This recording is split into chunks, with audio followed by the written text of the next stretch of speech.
Hi everyone, it's Michelle from Scrap Secrets and welcome to day 12 of the 25 Days of Christmas Card series with Courtney and friends. Today is my day and we're going to be recreating an older card. So I thought originally I was going to do a Christmas card, but we actually recreate the top card and there it is, the bottom one is the one we did. So I went through all of my Christmas cards, that's what I'm showing you here, the ones that I've kept, and I didn't really want to recreate any of that. But then I found this card and thought I can recreate it, but make it a Christmas card. So this is the Hero Arts kit, I believe from last October, and we're going to be using it to stamp out this scene. And I did a scene card in honor of Courtney because she loves creating scenes. So I wanted to do a one-layer card, scene card, because that's what she is really passionate about, and sometimes it can be a challenge for me. So right now, I know you really can't see some of those stamps because they don't have ink on them. I was just laying them out to see what I needed to stamp first. The thing that's in the foreground, that's what you want, that's closest to you, that's what you want to stamp out first, and then move backwards and use masks. So that first thing is going to be the bows. So I wanted to take everything else but the staircase and the bows off because we're going to stamp the bows first and then mask them out. So I have a piece of watercolor paper. This is Canson XL Watercolor paper. It's cut to 4 by 5 1/4. And we're using some Catherine Pooler Midnight ink because we are going to be doing some watercoloring with Inktense pencils, which is my favorite thing to do now. I did stamp that out a couple times because it's textured paper and some of these stamps have never been stamped. And then I also stamped it onto a piece of copy paper to cut out a mask. Now, when I do masks, I use Zig 2A glue pen. This is a really old one, and you'll see the nozzle is just white, or the tip of it is just white, which means it's basically just the repositionable glue at this point. So I put the glue on the banner, let it dry for a second while I got my second layer of stamps in place. I line those up, close the MISTI door, then put my mask down, which is very important to do because if you don't put the mask down, then you're not going to get a great stamped image, or you're going to get the banister stamped over the bows, which it'll look funny. So you definitely want to mask that off. And then I stamped these down, the staircase, the dog on the rug, the chair with the cat, and the present. So we are going to do some masking because instead of the clock in the original one, we're going to put a tree in there. So after I stamped these a couple times as well, I cut this out because it was a super long video. I had about a little over an hour's worth of footage, and it probably took me about 2.5 hours to complete this scene card. So scene cards are very time consuming. So I wanted to lay I'm creating the masks first, just stamping those down, and then we're going to put the tree back on, and we cut out the masks, and I only had to cut out the right side of the chair, and I didn't bother to cut off the bottom of the present because you don't need those masks. That's the good part about the masks. If you don't need the whole image, you don't have to cut the whole thing out. So it saved me a little bit of time that way. Now, originally, I thought I was going to do like a Santa sack with toys in it, but where I stamped the presents, I forgot to move it over a little bit because I would have had to mask more of the chair off and not stamp it at the same time as the chair. So I just cut that out. Not a big deal. There's still plenty of things for me to color in this whole scene. So now we are inking up the tree now that we've masked out the chair as well as the present. And I did do this one again a couple times. It was the first time I've stamped this one, so I definitely had to do it a couple of times. And then after that, everything is stamped out. And I apologize, I keep hitting the gooseneck thing that is holding my camera, so I apologize. Now I'm tearing off the masks, or taking them off, being very careful because these, I guess I didn't let them dry as long, or maybe they were stuck down too long, I don't know. But it did pull up a little piece of my paper. It wasn't too bad, it was just on the bows, and I did rip the masks. Not a big deal because I'm not going to use them again, but you'll see that there is my completed scene.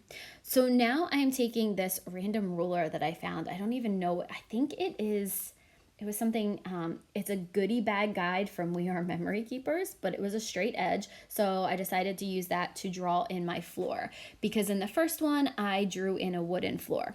So now I'm just going back in where some of the pieces didn't really stamp because there were masks, and drawing in some of the lines to complete it. Now I'm using a, what is the Micron, I think. Let me just take the pen out and let me double check. It is a Micron 05 archival ink pen. It's a Pigma pen. It's a 05, whatever that means. I guess that's the thickness of the point. But I'm using this to draw in the floor. Now, there are little like pieces where you can actually, because you can see there's A, B, C pieces. So this piece has actually come apart, and right there I actually dip in. It's fine. It actually gets covered with the colored pencil, so on watercolor, so it doesn't really matter, but using a regular ruler would be better, but I couldn't find mine. I don't know what happened to it. So there I skipped it, and then I'll just kind of move the ruler and go back in and make sure there's a straight line. So this is how I create my floors. I just create boards, and these were, I had the card lined up, and these were 1/4 inch wide planks, and then I just went down and just continued to put the planks in. And then I'm going to go back with my ruler the other way, and I'm just going to make marks every once in a while, no rhyme or reason, to create the floorboards. So for this card, Courtney and I decided that we were going to, again, recreate an old card. The card that I created was one that was using a Christmas stamp set, but wasn't necessarily Christmas. So I thought adding the tree and the present and the bows on the banister would make it really Christmas. Now, I didn't put a sentiment on the inside. You completely could. I was actually going to, but this video was so long and you guys didn't need to see me stamp it. The one that I was going to use is there's a happy holidays, or there's no place like home for the holidays. I think that there's no place like home for the holidays.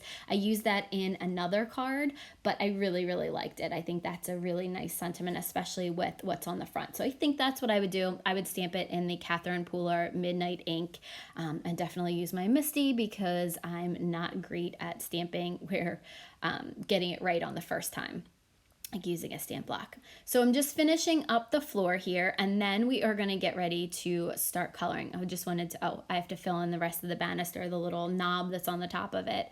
The newel post, is that what it is? From, yeah, the newel post. If you watch National Lampoon's Christmas Vacation, he says newel post fix, or fix the newel post, or whatever. So I think that's what that is. So now I'm using my favorite new coloring medium, Inktense watercolor pencils, and I used almost every single, I did use every single color in the 12 set, with the exception of the orange, which is tangerine. So the colors that I used for the tree are leaf green, and that is the dark green, and then the lighter color is the apple green. And I just went in where I thought the areas that would be the darkest and put the dark one, the leaf green, and the apple green was the main part of the tree. And you're gonna see that I go in and color the whole entire thing. I left the coloring for this whole entire thing in here, but you guys don't have to watch it. If you don't want to watch how I colored everything, feel free to skip to the end. But I sprayed some water from my distress sprayer onto my glass media mat, and I was just going back in and coloring this in. I like the way when you do this, when you color with two different colors, because even just adding a little bit of water, you can see the shade, different color shades of green that I get just from mixing the two. So I do that sometimes, and then you can see there's the darkest colors, and then sometimes I just pull out the darker color. Sometimes I add a little bit of the light color in. But what's so great about these pencils is that you can do the, you can take the water, your brush with a little bit of water on it, and go over the very top of the pencil and pick up some of that pigment and go in and color like that. You don't have to color over a wet image. So you'll see me do that here. I do a lot of that to go back in and add some shadows and some highlights. So it, I really like that technique because it helps me. I'm not great with watercoloring. It's probably one of my least favorite things to do, but these pencils, for some reason, they're like magic for me. It makes it so easy for me to watercolor. And it looks like I have like a hair on my finger. I'm such a mess. Today's just been a crazy day. So now we're going to get ready to go in and color the chair. So I use 2 colors of blue, and the lighter blue is called sea blue, and the darker blue is the deep indigo. So I'm just using the deep indigo very sparingly on the places where the back of the chair would meet the wings of the chair, and then using that sea blue to color in the rest of it. I'm going back in with the deep indigo and places like underneath the cat and on the bottom of the cushion where the 2 cushions meet. Those places I'm going in and adding a little bit of that deep indigo and then adding water to this. So you can see I love watching this watercolor just come to life. You can just, like, it just looks so different. And by kind of scribbling this color down, I like it because it gave the chair a little bit of texture, and because the lines didn't completely go away. In some objects, obviously that's not a great thing, but for this one, I really, really liked it. I liked that it added a little bit of texture to the card. So I'm just going to go back in and blend out some of that blue color, go on the side of the wings of the chair and then the arms of the chair. And you can see with the wings that didn't all get blended out. I could have blended it out, but I did like the way that it looked. Again, it looked like there was a little bit of texture. So this is basically the rest of the card, or a lot of the card is me just going in with the colors. The floor is a little bit different, so that I definitely left that in because that was a little bit of a different process. But I just wanted you guys to see the whole entire thing. Well, almost the whole entire thing. I cut some of it out, some of the coloring out that was kind of repetitive. Now I'm going to go in with bark and just color the legs. Those are just very tiny, just one color to do that. It was a little challenging to do with only 12 colors. I actually only used 11, but with only having 12 colors, I found it a little bit more challenging, but I'm hoping that someone is going to get me these Inktense pencils for the pack of 72 for my birthday, which also happens to be today. So I colored in that pillow in fuchsia, and then the blanket in fuchsia, and then as well as the sea blue. And then the yellow is sun yellow. I went back in and colored the star in with that. Now on camera, it doesn't really look like that big of a difference, but in person it is. It kind of looks a little bit of yellowish green here, and that's just the lighting. You'll see it a little bit later. And then the bows are poppy red. Now, I should have done this and I didn't go back in, and I've done this before in other videos. If you saw the video of the Santa paws one that I did for the my Christmas card series. By the way, this one is also going to count as part of the Christmas card series. I'm just not sure which card number it's going to be when it goes up. So I will put a little note for that down there in the more information section and let you guys know what card out of the 25 days of the Countdown to Christmas card series it is for my series. But in that, sorry to go back to that one that I was talking about, the Santa paws, I actually went in with the fuchsia and added a little bit of shading to the red. I probably should have done that, but I didn't. Now we're moving on to the present, and I use teal green. And again, I just color down where the darkest part would be and pull out the colors for, just pull out that color with a little bit of water. And these were fairly easy because it was, they're just small areas. So I just did that in the teal, and then we are going to, I believe the next thing that we do is, we color in the bow on the dog, which is fuchsia. Tried to color in like areas of 3, tried to get the same color in at least 3 different times in 3 different areas, just to kind of get it. So like the fuchsia will be on the tree, on the chair, and then on the dog. the chair, the rug, and the steps will all be the blue. The teal really is only in the present. The red is on the tree, on the present, and on the banister. So tried to do areas of 3. Some of the colors, like the yellow, I just didn't incorporate. I incorporated it in 2 places. The tag will also be yellow as well as the star. So you saw me taking the tip of the pencil, putting some water on the brush, and then picking up that color. It gives you a little bit more control that way, and you can get a softer color by doing that. Okay, so the next thing that we are going to do, I was kind of like going back and forth. I wasn't sure exactly what I wanted to do and what I wanted to color next, but I went in with the teal green and colored in the ornaments, or put a little C on the ornament just to give it a little bit of shading. And then I did that with fuchsia, and then I did that with the C, I think it's C, yep, sea blue. And then left those 2 ornaments blank because I wasn't really sure what colors I wanted to do with those. Again, I tried to color in kind of 3s, but there was an even number of ornaments, and I did an odd number of colors. So I think I go back in with the teal. Yeah, it looks like the teal. Just add a little bit. That top one was teal, and then the bottom one was fuchsia. This is just kind of to balance it out. I just tried to do what looked good to my eye. So there you go. I'm showing you the old card versus the new card, and I kept a lot of the colors very similar. I used Prismacolor colored pencils in the very first one. So I had a lot more choices. I have the 150 count with that. So it was obviously a lot easier to pick out colors when it came time to doing this. But for this card, obviously with 12 choices, it's a lot more difficult.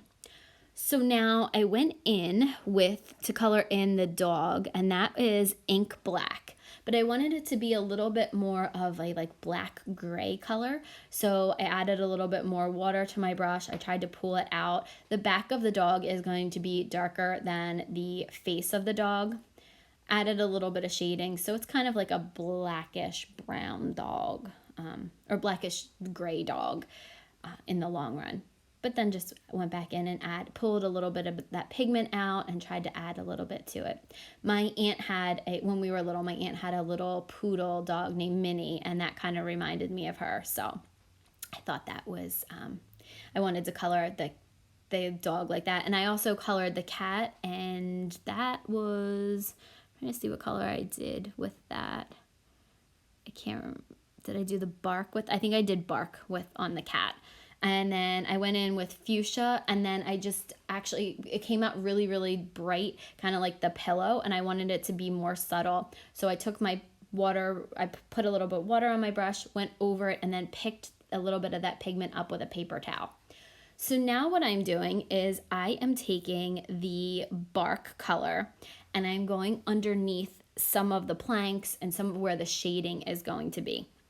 Now I'm bringing in a completely different color called Baked Earth, and I'm going over all of the planks. This is going to be a technique kind of like what I did with the Christmas tree, where you're going to see that these 2 colors are kind of blending together, but where I put the bark down, it's going to be darker, so you're going to see that plank. So I kind of just tried to do the best job of shading and tried to do it a little bit quicker with this. So this part actually did go pretty fast.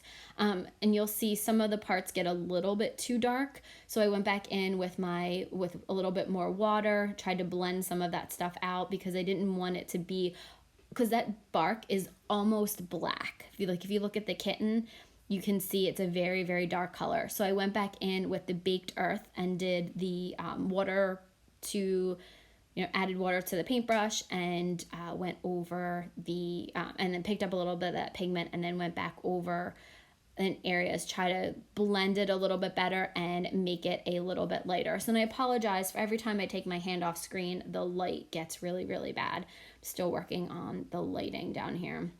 And it's dark and thunderstorming, so my lighting was set up for during the day, but obviously it's nighttime. So, okay, so I'm blending out that floor.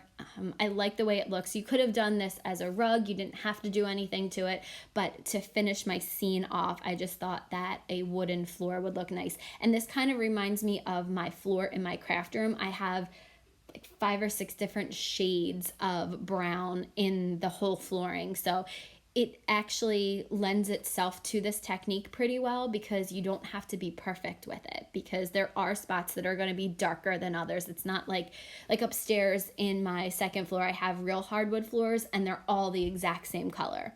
So with this, I like this because it's a little bit more forgiving and you can kind of, blend colors how you see fit. And there's really, I went back in with a little bit of shading like underneath the tree and underneath the rug and the chair, but other than that, it was whatever color I blended it, that's what we did. Okay, so now the rug, I was trying to figure out, because the rug, the staircase, and the wallpaper for me were kind of tricky because, again, felt like I was running out of color combinations to do, but I wanted to do a third version of blue because we had the blue on the chair, the blue on the rug underneath the dog, which I also cut that part out because it was very quick. So I decided to go in with my 2 blues, just like the chair, the sea blue and the deep indigo, and go over the steps. And I think you'll see I do switch to a thicker brush. There we go. And this one, the bristles were, I think the girls may have gotten to this one. So the bristles were not the best. So I actually pick a third brush to kind of go over things because the bristles were kind of splayed. So I know I think which girl had the brush if it was one of the girls. So I'm just going in and using it almost like a pencil to color in those, and the steps at the top would be darker than the steps at the bottom, so I added more of the deep indigo at the top than the bottom of the steps. And now we're going in with the bark on the steps themselves, and just coloring these very, very quickly, switching back to the thin brush, which, let me see, I don't even know. I know they all have like names. It's round. This might be around. It's around 0, I think.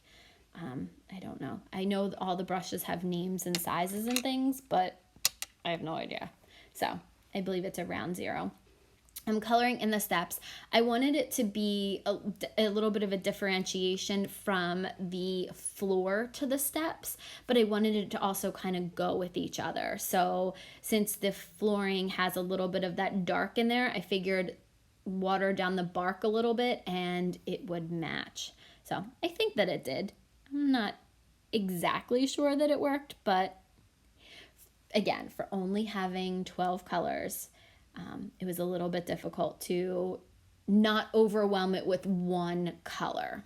So that's what I was trying not to do, because I didn't want it to be too heavy of a brown because it is Christmas. So after I'm done doing all the spindles on the staircase, I had the most difficult time trying to figure out what color to do the walls. The walls before were like a warm gray color, and I could have done black, but I'm thinking, well, what happens? Because then it would be a gray, and I'm like, well, what would happen if I accidentally put it on too dark? So I went back in with the last color that I didn't use from this whole thing, which is, I can't find it. Never mind. I did use this one before, but I used the leaf green to go back over, and then I did just very, very light, pressed very lightly on the background, and then I was able to kind of blend out those brush strokes. Now, it does give a little bit of texture because some of those brush strokes are in there in the final product, but I like the way it looked. I wanted to make sure it didn't compete with the tree. I didn't want it to blend in with the tree, so I wanted it to be very, very light. So I used a lot of water, but I also didn't want to make it be too watered down and pill like the one that I did the other day. And I had some pilling on it, so I was very cognizant not to do that again. So that's it. I just blended out the background. I just think it gives a nice soft background. I really do. I think that was the better of the choices. So once I finish blending that out, the scene will be done. I'm fairly happy with it. It did take a very long time to do, but it's very satisfying finishing that. So just going back in, and oh, there was a little piece that I didn't, of the banister I didn't color in. So just coloring in, making sure that I got everything and I'm happy with the way that everything looks before I go to put it down on the black piece of cardstock that I cut out. We're gonna do the same thing that we did with the other card. We're gonna mat it with black. Oh, I did one more thing. I went back in and added some shadows behind the tree and next to the chair. So just kind of places, I went in with that same green, that leaf green, and just made those areas a little bit darker. And I apologize that you can't really see it here. I think in the finished pictures, you're really going to be able to see it because it gives a nice shadow effect. I could have used a different color, but I wanted to use the same as the wall. So I'll do that, and then I go back in with next to the chair and the banister and add those in. I did forget that I went back in and did that. But again, it just gives it a little bit of shading and shadowing. I'm trying to be a little bit better about that. I'm not always great with remembering to do shadows and stuff. I'm not great with light sources and stuff like that. So I just wanted to, while I thought of it, I decided to go back and add that in there. And you'll see, trying to just blend out those pieces, but also be very careful not to pick up any of the color from the banister or anything around these images. So I'll do the last one and go around the chair. And that was the last thing that I wanted to add a little bit of shading to. So now I'm putting my ATG on the back of this piece of cardstock, or the watercolor paper. Because it's probably a little bit warped, I did a lot more than I normally would. This is 1/8 of an inch larger than the panel, and then it's going to get put on a 4 1/4 by 5 1/2 inch top folding card base. So that is the card for today. Thank you guys so much for watching. I hope that you enjoyed this. Thank you so much, Courtney, for doing this 25 days of Christmas. I will have a list below of for Courtney's, link to Courtney's channel so you guys can see her video. The card on the left is the one that I did first. The card on the right is the one that we did today. Here are up close pictures of both of them. Thank you guys so much for watching. If you have comments or questions, please feel free to leave them below, and I'll see you again soon for another video. Bye!